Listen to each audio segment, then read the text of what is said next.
Of course, Xolani Mbandwa out in Cape Town ahead of the medium-term budget statement expected tomorrow. The Alternative Information and Development Centre has challenged the government's austerity agenda, which it says has negatively impacted South Africans. Let's get you the latest with Xolani. Good evening. And, you know, Xolani, tomorrow's a big day, of course, because it's going to answer some of the key questions that have been asked around the state of the economy, most importantly, the issue of Eskom, the issue of the wage bill, and most importantly, the issue of the future of the grants, including something as basic as that social relief of distress grant and how long government is actually planning to stay with it.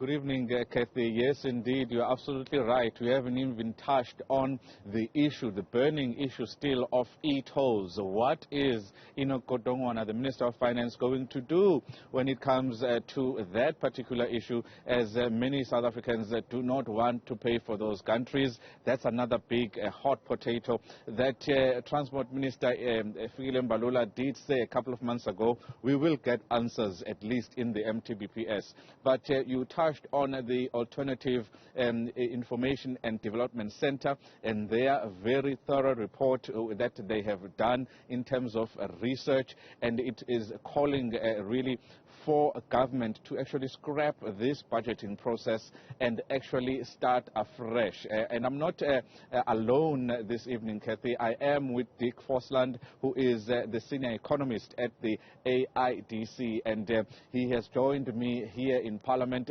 Mr. Forslund, thank you very much for joining us this afternoon. The one thing that your report talks about when it comes to the budgeting process in South Africa, you are saying as the AIDC, you need to revamp the entire budgeting process. Explain. Right now we are in an extreme austerity trajectory, which started 2020 when the government left the third year of the agreement with the public sector workers. And if we continue down this trajectory, it will tear the society apart, and it's already tearing the society apart, one can say. And one thing that we fear from AIDC, that is that Finance Minister Godongwana, he will feel compelled to continue along this disastrous trajectory, because that is also what is in the country partnership framework with the World Bank. You know, you remember there was a loan in January of $750 million. So they have kind of signed up for that and for this. And well, it can't go on like this. They have to stop this austerity program, and they can't aim for a so-called, it's called primary budget surplus. That's what they set out in the previous midterm budget, 2021. They have to completely scrap this, and they have to scrap the tax cut policy. In fact, they have to restore the taxation as it was kind of like 15, 20 years ago on different lifestyles. So that is only one thing they have to do. We can't go on like this. We can't have this number of vacancies in public schools and in public health. I mean, you have 39,000 vacant posts in public health. You have 73,000 vacant posts in public schools. And we will see the result of this 10, 12, 15 years from now. I mean, a generation is destroyed by this orthodoxy, which is inspired by this kind of almost coalition with the World Bank. You have to have a much larger public sector in South Africa. Let's talk, Mr. Forslund, about something else that you mention in the report, and that is your stance on privatization. We have seen at Eskom the privatization of the electricity supply, a lot of agreements being signed with the independent power producers. We heard from the DA today as an opposition party saying a lot more privatization needs to happen. But what you are saying as the AIDC is that the public-private partnerships that we are seeing, the privatization of Eskom, would lead to another state capture of enormous proportions and looting. Yes, I mean that is. I just read the book the Days with Zondo by Feril Hafeji, and this is what she says also. She says that the birth of state capture was the outsourcing and privatization of government or public services. That's how it started. And of course, if you go for these PPP programs and if you outsource everything, then you make a recipe, you make an invitation to more looting and tenderpreneurs and so on. It's a difference in a municipality to keep track of 561 different contracts or to keep track of 20 or 30 contracts, but insource all the sort of basic services of repairing roads, of repairing water pipes and sanitation and so on. It should be done by the public sector. So it's completely the wrong way to do it. But then, of course, the austerity program has to be stopped.